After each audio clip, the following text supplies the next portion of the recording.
semble, a été des plus réussis, malgré les gros défis qu'on a devant nous.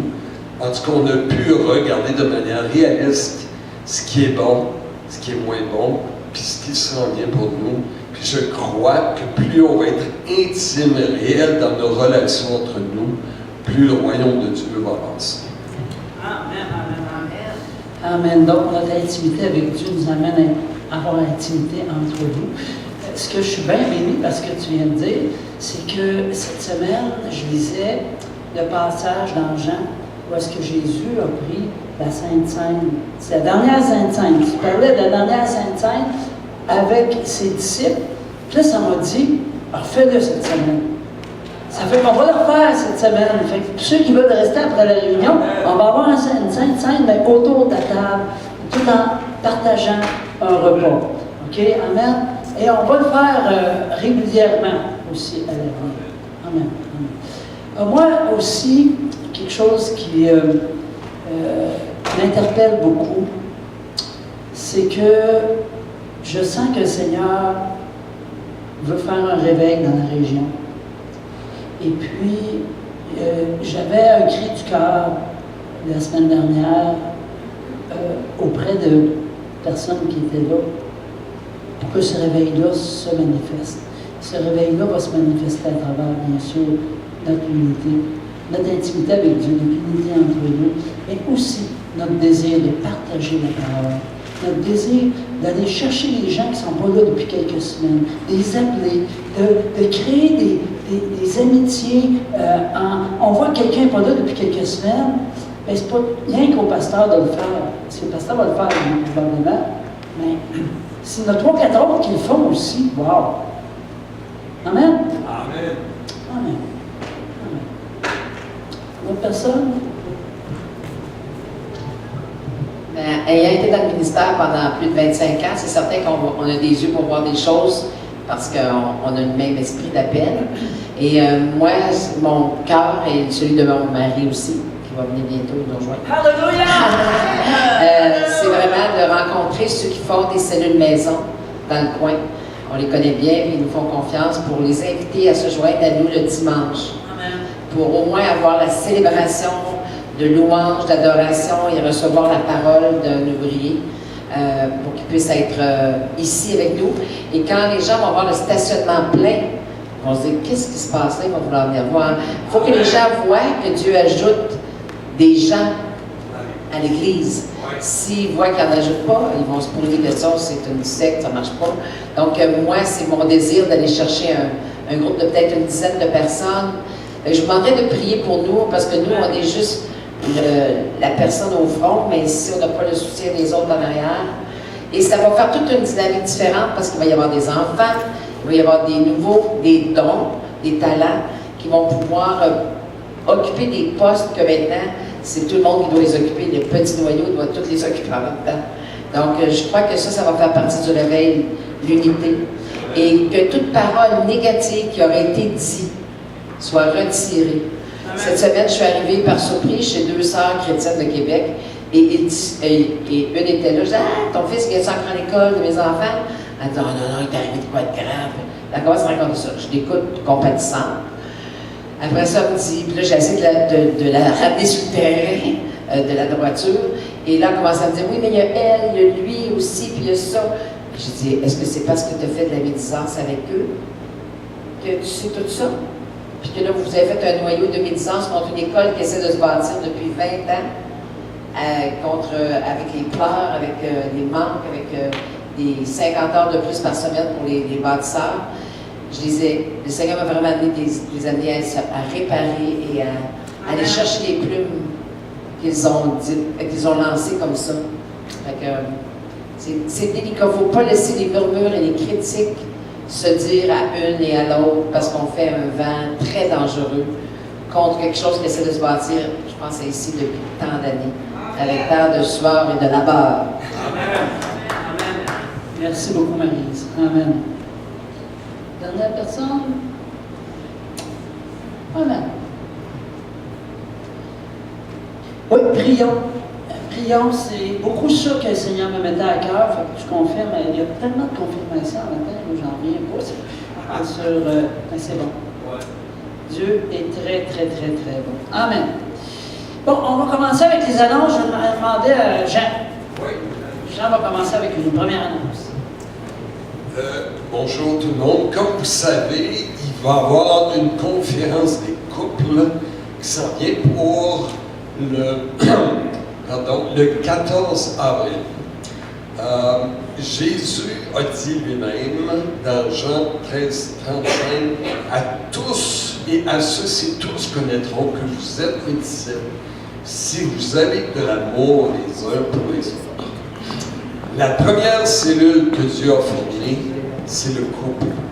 Alors, moi, je crois que le réveil va venir par l'unité.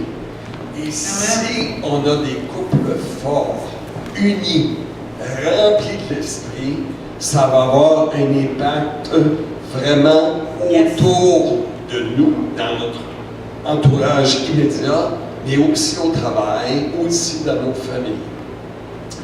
Donc, cette conférence est une occasion unique de se donner des moyens tous ensemble pour se rapprocher de notre conjoint et se rapprocher de Dieu aussi. Fait que ça va être une vidéoconférence le samedi 14 avril de 8h30 à 17h. Puis, étant donné qu'on va avoir une vidéoconférence, on a pu établir un prix spécial. À Laval, ceux qui pensent que c'est cher, à Laval, il donne la conférence là-bas, ça coûte 45$ par personne. Ici, ça va être 40$ par couple si on s'inscrit au plus tard le 1er avril. Et après cette date, ça va être 50$. Donc, moi, je crois vraiment que tous ensemble, en tant qu'Église et en tant que couple, en venant, on va faire un pas de plus pour s'approcher de Dieu et s'approcher de notre conjoint. Donc, je vous invite tous à vous inscrire le plus tôt possible puis à être présents à ce moment-là. Donc, il y a Chantal et moi qui prenons les inscriptions aussitôt que vous êtes sûrs de pouvoir venir. Merci. Merci beaucoup, Jean. Donc, soyons présents. Hein? Organisez-vous tout de suite à mettre ça vraiment à votre agenda. À tous les vendredis, on a un bon temps de prière ici. Alors, vous êtes tous les bienvenus. À 19h, on aimerait qu'on grandisse la famille de la prière. Amen. Alléluia. On a des fidèles. On a Marcel et puis... Thérèse, excuse-moi, j'ai un blanc de mémoire. Et France et Carl et Monique qui sont pas mal tout le temps là. Mais agrandissons ça. Amen. On a aussi le groupe On the Rock qui va venir le 9 et 10 juin. C'est un groupe gospel absolument extraordinaire, ne pas manquer. Je pense qu'ils sont originaires d'Haïti, si je ne me trompe pas, mais on les avait vus, Darlene, quand on avait été à Montréal. Ils étaient là avec nous, je me souviens. Là. Et puis, ils étaient venus ici. Et puis, on avait vraiment eu un bon temps. Amen!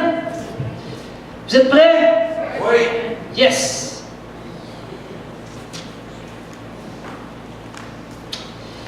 Si Dieu doit venir chercher une Église glorieuse, c'est que tu dois être glorieux. Amen? Dis à ton voisin, tu dois être glorieux.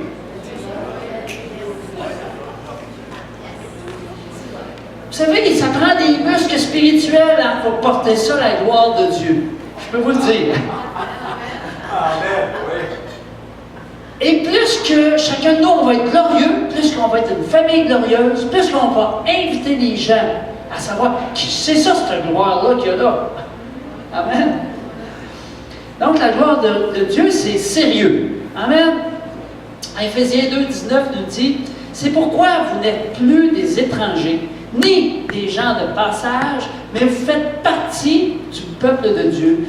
Vous en avez tous les droits, plutôt, pas tous, mais tous les droits, et vous êtes la famille de Dieu. Amen. Amen. Fait que là, ce matin, on va parler de greffe. Qu'est-ce qui connaît ça des greffes? Amen.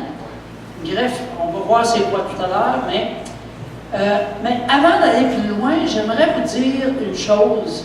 C'est que lorsque j'ai été conçu, ma mère avait attendu 7 ans.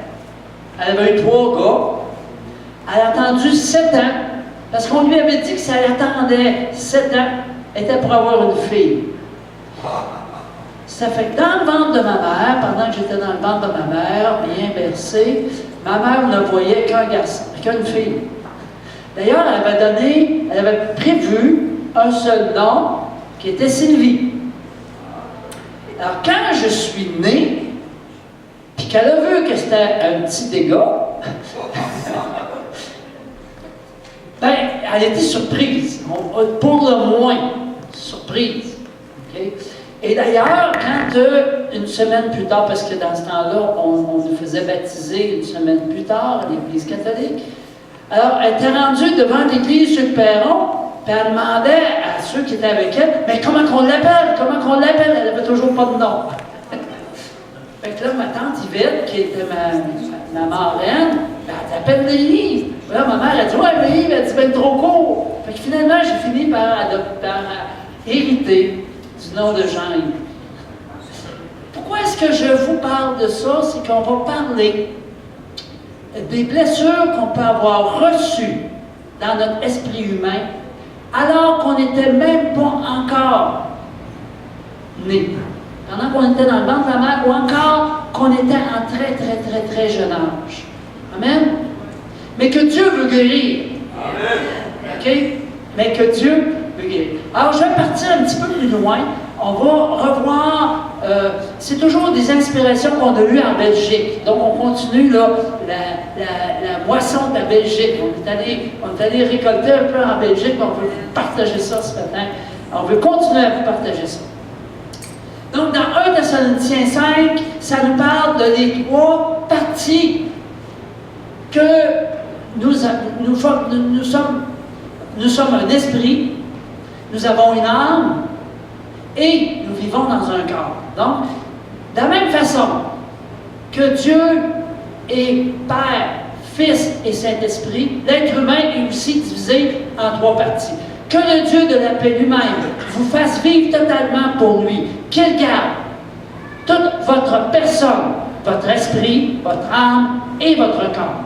Alors, on ne pourra rien vous reprocher quand notre Seigneur Jésus-Christ viendra. Donc, on est à l'image de Dieu, une Trinité. Alors, Dieu avait prévu déjà que dans l'esprit, c'est notre identité, le pneuma.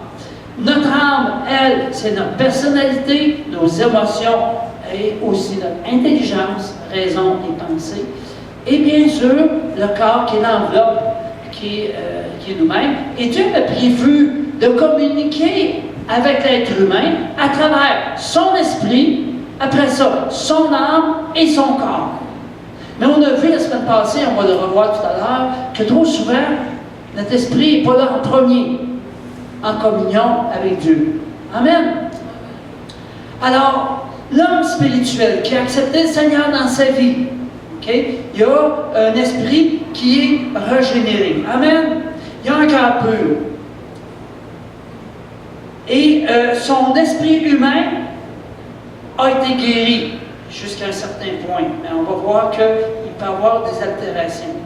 Donc, quand on accueille le Saint-Esprit de Dieu, bien, celui qui a accepté le Seigneur, qui a demandé pardon à Dieu, peut le recevoir. Amen. Alléluia. Il peut recevoir aussi la puissance du Saint-Esprit. Alors, il y a aussi la question que notre âme peut souvent assombrir notre esprit, ou venir faire de l'ombre, ou encore mettre une entrave entre Dieu et notre esprit humain. Amen. Donc, c'est important de chercher la guérison pour pouvoir être en communion avec Dieu, premièrement, mais aussi les uns avec les autres, comme on a dit ce matin. Et c'est là que, lorsque tout ça est en ligne, puis que ça coule, que l'Esprit de Dieu coule là-dedans, que nous allons recevoir la guérison de notre corps. Amen. On le voit des fois, puis des fois on ne le voit pas. On ne sait pas nécessairement pourquoi. Il ne faut pas commencer à juger la personne. Mais vraiment prier pour que la personne, que Dieu fasse une œuvre de guérison, pour que ce tuyau-là, pour que ce canal-là soit de plus en plus ouvert et qu'il soit de plus en plus propre. Amen. Alléluia. Donc, on a les lignes d'autorité ici. Avant la chute, c'était Dieu, esprit, âme, corps. Pour le chrétien spirituel, ça va être ça aussi.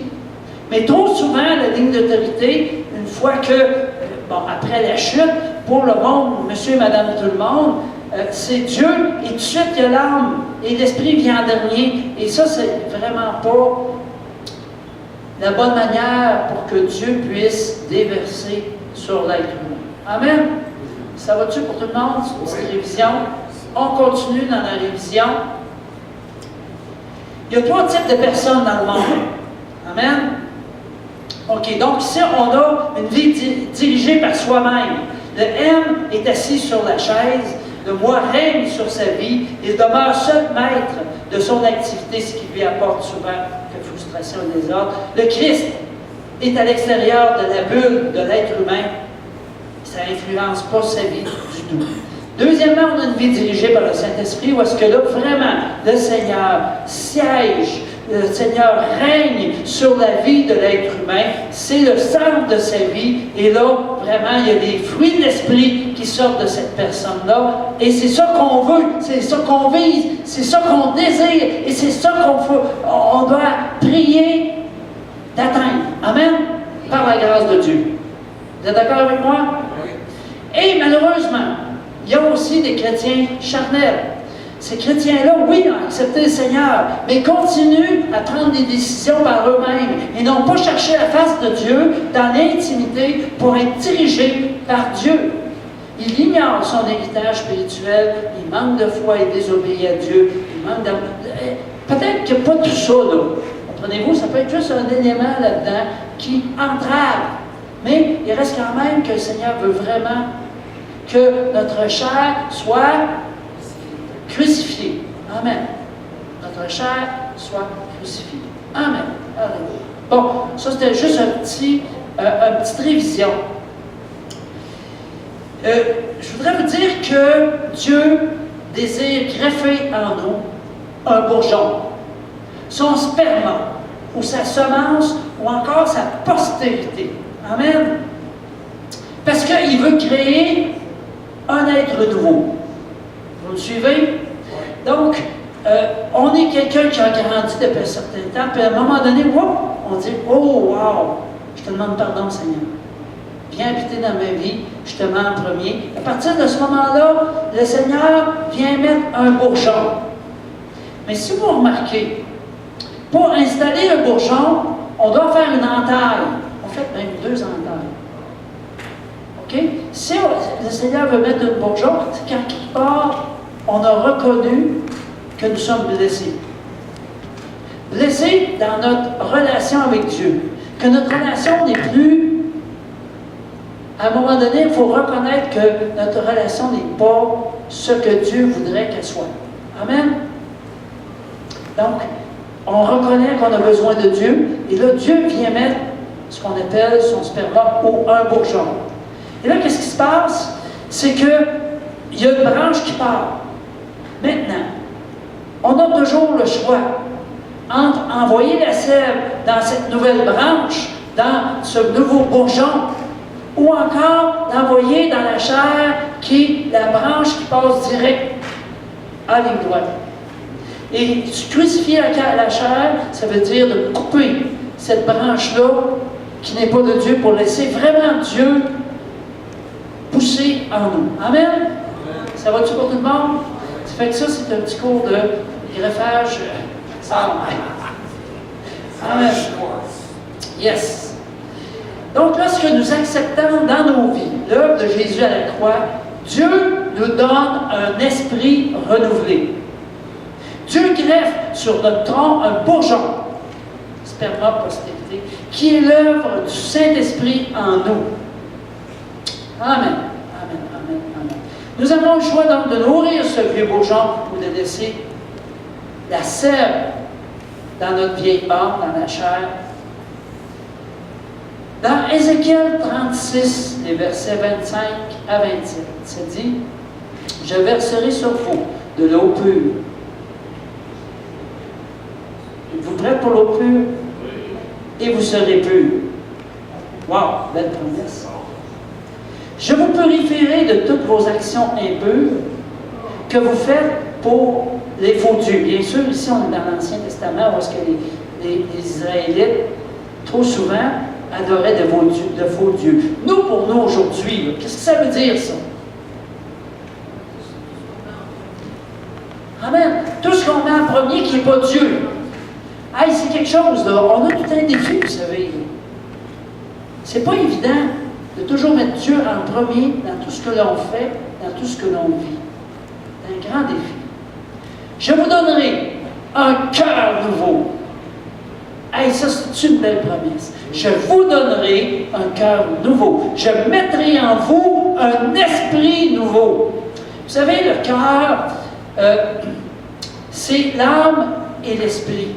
C'est collé ensemble, là. C'est tellement collé ensemble que c'est dur à séparer. Hein? C'est ça qui est écrit dans la Bible, que ça prend vraiment une épée vraiment mince pour faire la différence entre les deux. Mais au fait, Dieu, il dit un cœur nouveau et particulièrement un esprit nouveau. J'enlèverai votre cœur de pierre et je vous donnerai un cœur de chair. Je mettrai en vous mon esprit. Ainsi, je vous rendrai capable d'obéir à mes lois, de respecter et de faire ce que je vous ai commandé. Fait qu'ici, c'est simple. Si on veut vivre, non pas par la chair, mais par la foi en Jésus-Christ, si on veut vivre comme Jésus le veut, bien, on doit être transformé dans notre cœur. C'est-à-dire, il va y avoir, bien sûr, quand on accepte le Seigneur, notre esprit est formé d'une certaine manière qu'on peut accepter le Saint-Esprit. Et le Seigneur veut faire une guérison dans notre âme et aussi même dans notre esprit humain. C'est ce que j'ai appris en Belgique. C'est quelque chose d'un peu nouveau pour moi. Amen. Ça va-tu pour tout le monde? Est-ce que c'est clair? Donc, si on reprend ça, 5 points. Premièrement, nous sommes purifiés de nos péchés. Amen. On est né de nouveau et le Seigneur nous demande de ne pas tomber dans l'idolâtrie. L'idolâtrie, c'est de mettre quoi que ce soit en premier à la place de Dieu dans nos vies. Deuxièmement, notre cœur de pierre a été changé en cœur de chair. C'est-à-dire que le Seigneur vient faire une œuvre de guérison dans notre cœur afin que cette relation-là avec le Seigneur soit mise à neuf. Amen? Renouvelée, mise à neuf, je suis sûr. Dieu met un esprit nouveau dans notre esprit humain. Dieu met son esprit en nous, dans l'esprit nouveau. Donc, c'est comme un nouveau terrain. C'est ça qui est le bourgeon que le Seigneur veut voir pousser, veut voir se développer. Et le Saint-Esprit nous donne la force d'obéir à Dieu. Donc, Jésus, le Saint-Esprit. Donc, on appelle ça la croissance spirituelle. Amen. Amen. Ici, on parle vraiment d'un nouvel ADN, celui de Dieu. Quand le Seigneur vient placer son bourgeon, vient greffer son bourgeon en nous, c'est qu'il insère son ADN en nous. C'est une semence de Dieu qui ne peut pécher. Cette partie-là ne peut pas pécher. Plus qu'on vit là, plus qu'on va être dans la sainteté. Amen. Jean 7, 37 dit, le dernier jour de la fête est le plus important. Ce jour-là, Jésus debout dit d'une voix forte, si quelqu'un a soif, il peut venir à moi et boire. Celui qui croit en moi, des fleuves d'eau vive, hallelujah, des fleuves d'eau vive, couleront de son cœur et cette eau donne la vie. Donc, quand on est un chrétien spirituel et qu'on est bien greffé, puis qu'on laisse cette branche-là pousser, on va donner la vie. On est tous appelés, comme Marie, à donner la vie. Marie, elle a reçu le Saint-Esprit dans son ventre et elle a donné la vie. Chacun de nous, on est appelé à suivre son exemple. Amen. Tous ceux qui sont enfants de Dieu ne commettent plus de péché. En effet, la parole de Dieu reste en eux comme une semence spermogreffe. Ils ne peuvent plus commettre de péché parce qu'ils sont enfants de Dieu. Amen.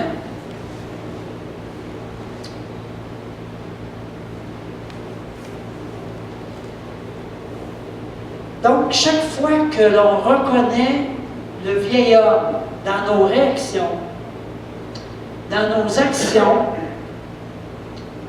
on se doit de le clouer à la croix. Amen? Pour laisser la puissance du Saint-Esprit agir en nous. Ce greffon, donc ce bourgeon, ce bout de greffe, a quelque chose de complètement nouveau. C'est vraiment quelque chose de nouveau qui est venu quand on a reçu Jésus. Il veut pousser, mais pour cela, on se doit de dépolluer notre terrain. Si le Saint-Esprit veut habiter en nous, il faut que le terrain soit propre. Parce que la réalité, c'est que depuis notre enfance, et alors même qu'on n'était pas encore né dans le ventre de notre mère, on a déjà commencé à recevoir des mauvaises herbes. Il y a eu toutes sortes de mauvaises herbes qui ont été semées. Moi, je suis supposé être une fille. Peut-être vous autres, il y a d'autres choses que vous avez vécues, mais bien souvent, ces choses-là, on ne s'en souvient pas. Ils sont dans notre subconscient. Ils sont là en arrière, et je veux dire, on ne s'en souvient pas. Mais ils continuent à interférer entre nous et Dieu, sans que nous le sachions. Amen? Vous me suivez?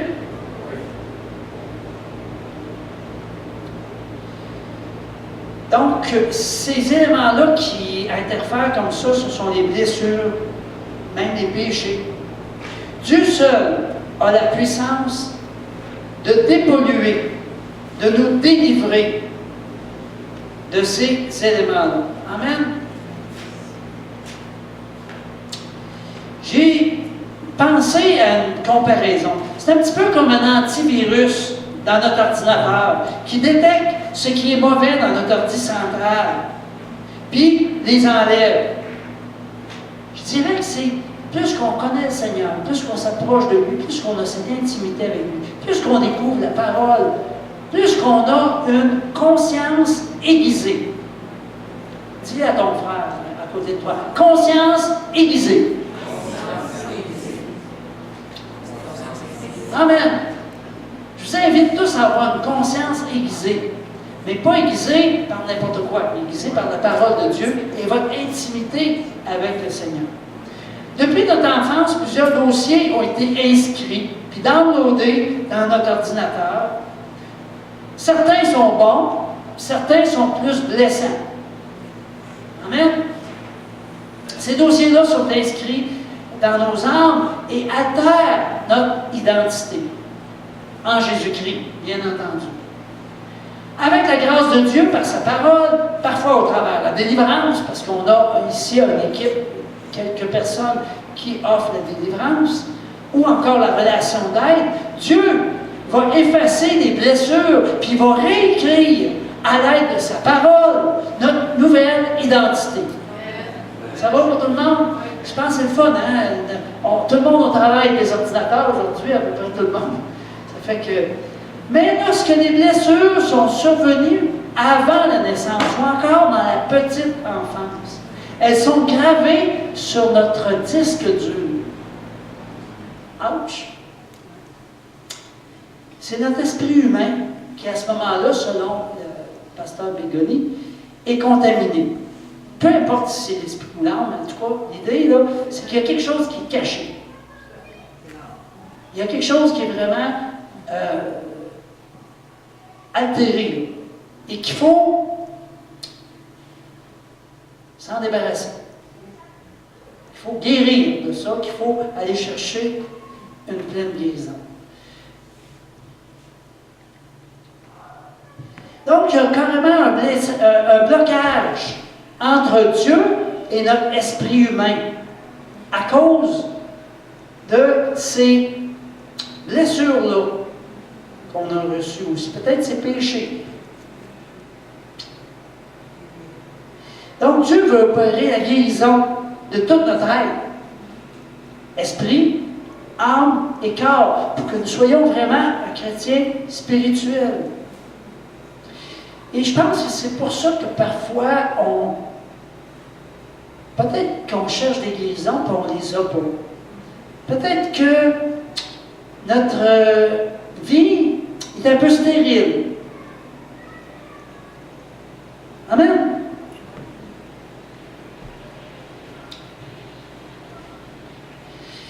Raisons pour lesquelles notre esprit est stérile, ou en tout cas, notre esprit peut avoir été affecté. On peut avoir péché. C'est comme si on était presque né avec une tache, polluée. Peut-être même c'est nos parents qui ont péché pendant qu'on était dans le ventre de la mère. Ça peut être l'idolâtrie, le manque de pardon, l'amertume. Et là, je parle vraiment, dans notre vraiment petite enfance. Là. Je parle vraiment, là, parce que plus tard, on s'en rappelle, on est capable de gérer ça. Mais là, je parle de choses qu'on ne se rappelle pas, qui sont cachées dans notre subconscient. Ça va pour tout le monde? Ça peut être une vie immorale, soit par la maman, ou peu importe le papa, la religiosité, un rationalisme.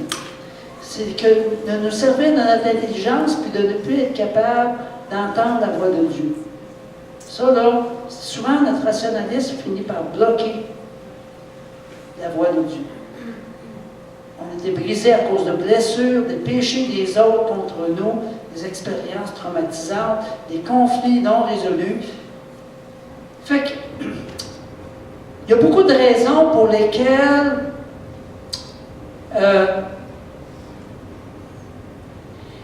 le flot de Dieu ne coule pas dans nos vies. Surtout on a parlé à plusieurs reprises de notre âme, de la guérison dans notre âme. Mais là, ce matin, et ce qu'on a vécu en Belgique, c'est d'aller dans le moment où on était, soit dans le ventre de notre mère, ou jeune enfant. Jeune enfant, on parle jusqu'à peu près 3 ans.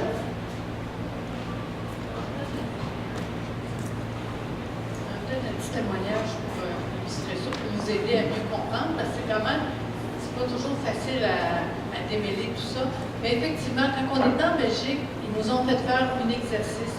Et moi, vous savez qu'après plusieurs années de vie chrétienne, 30 ans de vie chrétienne, et puis moi, dans ma vie, là, j'ai eu des temps vraiment très forts où j'avais besoin de relations d'aide. J'ai eu beaucoup de délivrance dans ma vie, mais Dieu m'étonne toujours, parce qu'il n'a jamais fini avec nous. Et lors de cet exercice-là, c'était vraiment particulier parce qu'en fait, il nous invitait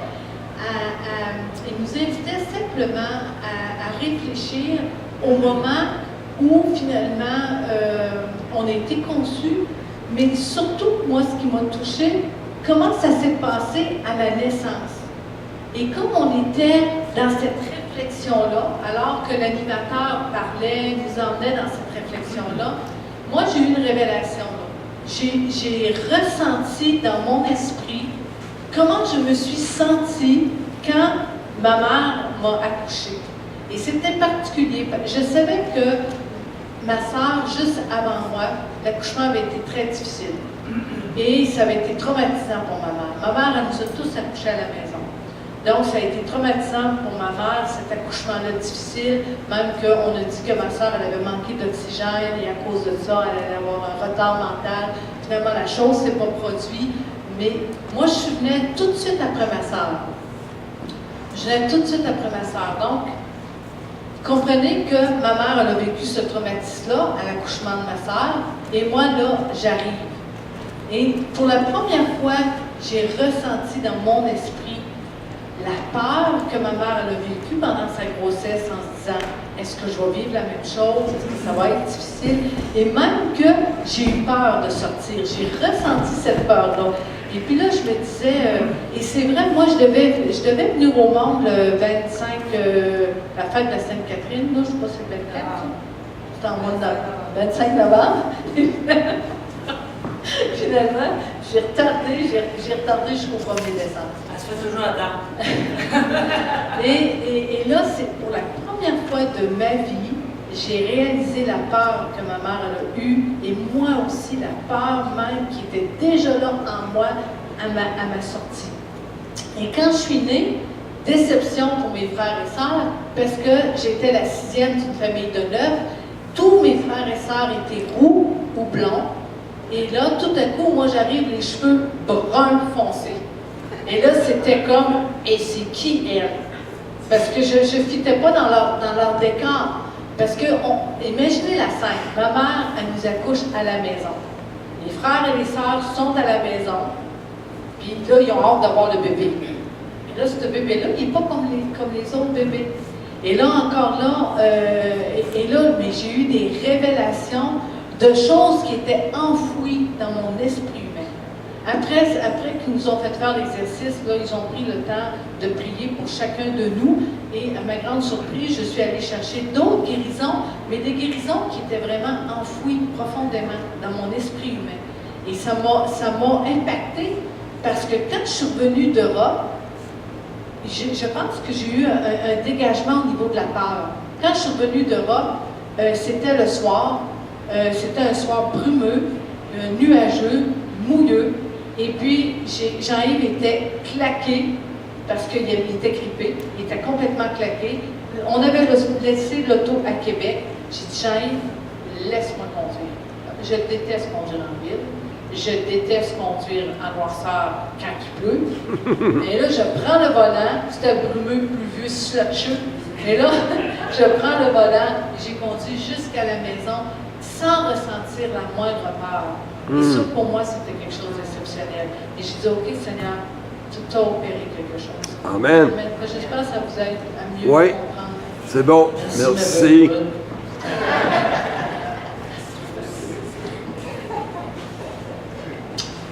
Vous savez, Dieu va vous révéler des choses qui sont cachées, mais qui obstruent la relation qu'on a avec le Seigneur. Amen? Amen. Qui nous garde captifs. OK, donc en résumé, première des choses, évidemment, il y a la nouvelle naissance. Ça, c'est comme la greffe qu'on a vue tout à l'heure. C'est un nouvel ADN. On a des nouvelles informations qui nous sont données. On ne comprend plus la Bible de la même manière. Une fois qu'on a accepté le Seigneur, qu'on a demandé pardon à Dieu, la parole de Dieu devient vivante. Alors, ça change complètement. Notre identité, notre appel est changé. On a une nouvelle destinée. Dans Jean 3,3, ça dit, Jésus lui répondit, « Je te le dis, c'est la vérité. Personne ne peut voir le royaume s'il naît de nouveau. » Donc, la nouvelle naissance, là, est-ce que c'est clair pour tout le monde? Oui. Si ce n'est pas clair, venez nous voir parce que c'est important, c'est un point de départ. Et si on ne comprend pas la nouvelle naissance, on pourra. On va être bloqué à quelque part. Amen. Ça va pour tout le monde. Deuxièmement, nous sommes une nouvelle plante pour Dieu. On n'est plus une nouvelle plante pour nous-mêmes, mais pour Dieu. Le Seigneur veut vraiment nous impacter par le baptême du Saint-Esprit, qui est un baptême de feu qui va nous conduire encore plus dans les voies de Dieu. Écoutez, on a besoin d'être allumés en tant que chrétien aujourd'hui. OK? Hein? C'est une drôle de façon de le dire, mais oui, on a besoin d'être allumés. Je pense que le baptême du Saint-Esprit, il faut toujours le chercher. Si vous ne l'avez pas encore reçu, cherchez-le de tout votre cœur. Et Dieu va vous le donner parfois dans la douche, peu importe l'endroit, mais et là, vous allez laisser des nouvelles langues sortir de vous. Et c'est un outil que Dieu nous donne afin d'être de plus en plus en feu pour lui. Amen. Ça va pour tout le monde? Le Seigneur veut faire une restauration de notre âme, oui, mais aussi de notre esprit humain, qui est malade dans le sens qu'il n'est plus capable d'avoir cette relation-là avec Dieu. Il y a quelque chose qui l'obstrue. Pour que le Saint-Esprit coule en nous. 2 Corinthiens 7:1 nous dit, « Puisque nous avons de telles promesses, bien-aimés. » Ah! Captez-les, là. Le Seigneur te dit, « Bien-aimé. » Bien-aimé. Puisque nous avons de telles promesses, bien-aimés, purifions-nous de toute souillure, de la chair et de l'esprit, en portant la sainteté à son achèvement dans la crainte de Dieu. Donc ici, ça parle d'un renouvellement de notre conscience. Et la conscience fait partie de l'esprit humain, selon le pasteur Bigoni. Amen.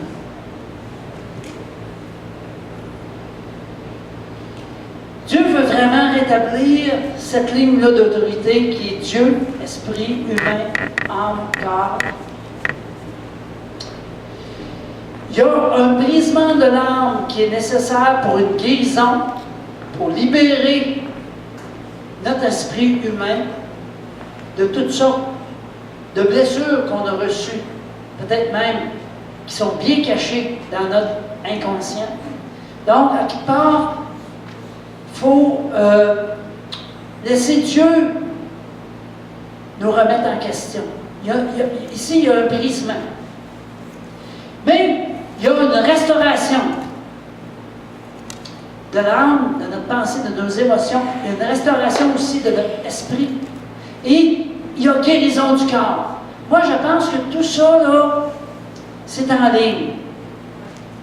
C'est-à-dire que, bien souvent, on prie pour la guérison du corps, mais il y a une obstruction en quelque part, une obstruation. C'est ça. Il y a une barrière, ça ne coule pas. Là, j'ai mis dans votre feuille que vous avez eue à l'entrée, est-ce que tout le monde l'a eu? Un listing des causes de blessures dans l'esprit humain. Ça peut être un rejet dans l'utérus, tentative d'avortement, naissance difficile, que tu n'étais pas le bienvenu ou la bienvenue à la naissance dans l'utérus, que tu étais abandonné à la naissance ou en bas âge. Peut-être que tu as été malade quand tu étais bébé, ou peut-être une maladie de la maman. Peut-être que tu n'as pas reçu suffisamment de nourriture, soit physique ou émotionnelle dans le sens d'affection. Même, je dirais qu'un enfant qui n'a pas été allaité peut avoir reçu quelque chose là. Ça peut être un rejet. Quand on est adopté, on vit un certain rejet. Là. De fausses accusations ou des critiques, soit dans l'enfance ou face à la maman, ou peut-être même face au papa. On ne sait pas. Porter des responsabilités trop grandes pour nous. Et des fois, il y a des filles là, qui commencent à faire la maman alors qu'ils ont juste 5-6 ans à la maison. C'est incroyable. Perte de personnes chères. C'est perçu comme un abandon, bien souvent par un enfant. Il ne comprend pas pourquoi que telle personne qui est proche de moi est décédée. Il le vit comme un abandon. Divorce, rupture familiale, des grands échecs ou un manque de succès, trahison, profonde déception, oppression spirituelle causée par l'ennemi, abus verbal, émotionnel, physique, sexuel ou spirituel, carence spirituelle, expérience traumatisante, un accident, une chirurgie de la maman pendant sa grossesse, ou peut-être en bas âge. Mon neveu, il était à l'hôpital en bas âge, incroyable, et je pense qu'il était plus souvent à l'hôpital qu'à la maison. Un engagement dans l'occultisme des parents, ou encore des blessures générationnelles. Alors, je vais vous inviter à vous lever. On va demander ce matin que Dieu, on n'ira pas sur le côté de la guérison parce que le temps avance, mais j'aimerais ce matin demander à Dieu qu'il nous révèle des choses qui sont cachées pour que lui-même vienne faire sa guérison dans notre âme. Parfois, c'est nécessaire d'avoir une équipe avec nous. Et si vous le ressentez, le besoin, dites-nous-le. Amen. Alléluia, Jésus. Merci, Seigneur. Seigneur, maintenant, révèle à tes enfants ce qui est caché. Ce que l'ennemi veut garder caché. Parce que ça l'arrange jusqu'à un certain point. Alors, Seigneur, on demande ta lumière sur nos vies, sur notre passé, et qu'on puisse voir qu'est-ce qui s'est passé pendant que nous étions même une masse informe dans le ventre de notre mère. Alors qu'on était en bas âge, tout petit, alors qu'on n'avait pas encore vraiment conscience de ce qui se passait. Viens révéler les blessures, les déceptions, les abandons. Seigneur, tu es le Dieu qui répare, qui guérit. Alléluia, Jésus. Merci, Papa. Merci, Papa.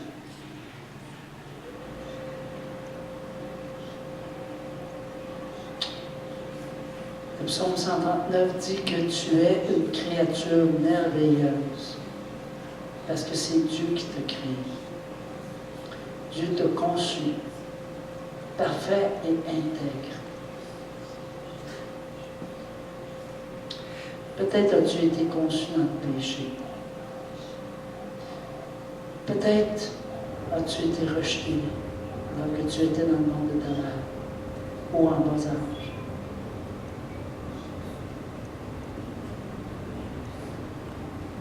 Et ça amène de la honte, de la peur ou même de la colère.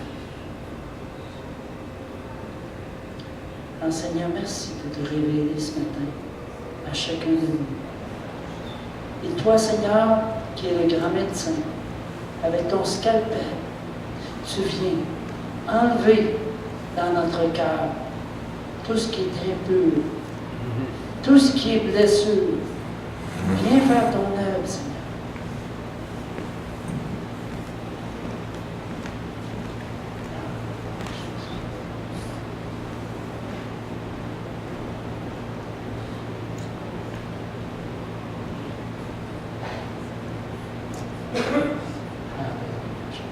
Merci Seigneur pour ta révélation ce matin. Seigneur, tu continues à nous révéler des choses cette semaine. On est attentifs à ton esprit. Parce que, Seigneur, je pense que tu nous appelles à continuer dans cette voie-là encore la semaine prochaine. Pour que chacun d'entre nous puisse aller chercher une victoire totale et finale. Afin que notre relation avec toi soit vraiment pure et que nous laissions